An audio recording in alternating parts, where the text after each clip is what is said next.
भाइयों एक post viral हो रही है जो कि हनुमानगढ़ ज़िले से है, जिसको पहले बटनेर भी कहा जाता था जब बाटी राजपूतों का शासन था, और हनुमानगढ़ बना जब राठौरों का शासन आया। वहाँ से एक पोस्ट वायरल हो रही है जिसमें बताया जा रहा है कि हमारी एक ठकुराइन है हमारे क्षत्रिय समाज से, जिनका नाम है हेम कंवर बटियानी, जो कि बाटी राजपूत है, और इनकी जो शादी हुई है वो राठौड़ परिवार में हुई है।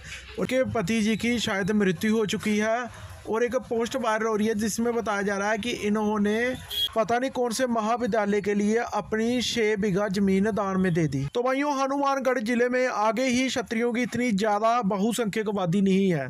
हम ज़मीनों पर ज़मीनें दान करें, हमारे पुरखों ने कितना कुछ दान कर दिया, बदले में हमें एहसान फरमोशी के अलावा हमें क्या मिलता है। हमारे गांव में 30 साल पहले कोई भी स्कूल नहीं था, हमारे लोगों ने अपने गांव में ज़मीन दान की स्कूल बनाया। आज वहां पर हमारे क्षत्रिय समाज के नहीं बाकी दूसरी जाति के लोग पढ़ते हैं, और उनके बच्चों को ये भी नहीं पता होगा कि ये किन्होंने दान की है।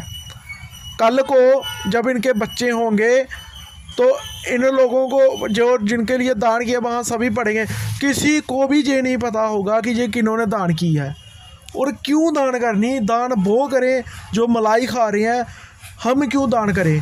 इस क्षत्रिय समाज को लोकतंत्र में दान क्यों करना है, मुझे ये बताओ।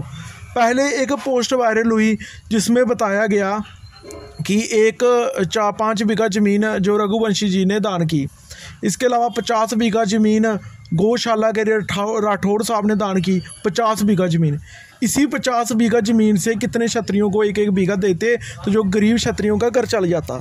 आपने 6 बीघा दान की, 1-1 बीघा सबको दे देते, क्षत्रियों के लिए कोई अलग कुछ बना लेते। भाइयों जो दूसरी कौमें होती हैं ना, वो कोई भी अपनी ज़मीन दान नहीं करती, जो मलाई खाती हैं, और जो मलाई खाती हैं वो अगर कुछ बनाते हैं तो अपने समाज का बना देते हैं, कभी भी किसी को दान नहीं देते। और हमारे क्षत्रिय समाज को जिनको कुछ भी नहीं मिलता, आज के लोकतंत्र में जिनको कुछ नहीं मिलता, गांव में आप जाइए, जो ज़मीनें दान की है सबको, वो ठाकुरों की ज़मीनें पर लोग दुनिया बसी हुई है। हमारे गांव में जितने भी दूसरे कौम के लोग बैठे हैं वो सभी ठाकुरों की ज़मीनों पर हैं, और आज वो कोई जात नहीं करता। भाइयों ज़माना बदल चुका है, तुम भी बदल जाओ।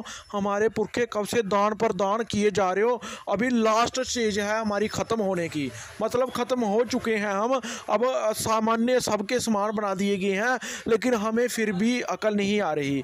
कभी गुजरात के जो रेवड़ा साहब हैं वहाँ पर 70 करोड़ रुपया, 100 करोड़ रुपया, क्यों हमारे बुजुर्गों ने बहुत बड़ी गलतियाँ की हैं। हमारे बुजुर्ग जो पिछले 50 साल पहले थे वो शराबों के नशे में जैसे भी करके लोगों को बेवकूफ़ बनकर जैसे भी गौशाला में जा कहीं भी ऐसे ही लोगों को मुफ्त में ज़मीनें बांटते गए, और आज हमारे पास इतनी ज़मीनें नहीं बची हैं, और जो बची हैं हमारे बुज़ुर्गों ने खून पसीने से कमाई है, राज किया है हमारे लोगों ने, फिर कमाई है। राज करने के बाद भी बहुत सारी ज़मीनें हमारी चली गई, और जो बची हैं वो हमारी नहीं है, हमारे बुजुर्गों की हैं, जो चले गए हैं ऊपर भगवान पर। अगर हम उनकी ज़मीनें बेच देंगे तो ये ज़मीन जो होती है ना, ये बंदे की माँ होती है। अगर किसको कोई हाथ लगाए तो मतलब कि हमारी माँ पर कोई हाथ लगा रहा है। बाकी आप सभी की मर्जी है, अब मैं कुछ नहीं बोल सकता, बाकी जो करना है वो आपने करना है। क्षत्रिय लोगों, हम तो बस आपको एक सुजेशन